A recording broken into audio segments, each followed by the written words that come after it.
Шахар басшысы Бақытжан Сағынтаевтың тапсыруымен мектепке дейінгі ұйымдарға орын тапшылығын төмендету қолға алынды.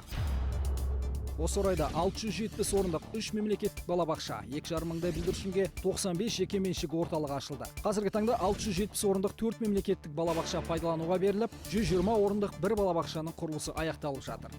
Жұмыспен қамту жол картасы аясында 520 орындықтағы 3 мемлекеттік балабақша құрылысы жүргізіліп жатыр. Биыл 48 жекеменшік ұйым ашылды. Нәтижесінде 12.790 жаңа орын беріліп, кезек күту 70%-ға азаяды.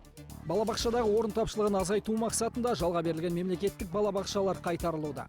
Қала әкімінің шешімімен жергілікті бюджет есебінен жекеменшік балабақшалардағы төлемге субсидия беріледі. Мәселен, жекеменшік балабақша төлемі 60 мың теңге болса, оның жартысын әкімдік өтейді. Білім беру ұйымдарының қадамдық қолжетімді болуы үшін өткен жылы Әуезов және Түрксіб ауданында 1800 орындық 2 мектептің, 2000-дай орындық 5 мектептің құрылысы аяқталды.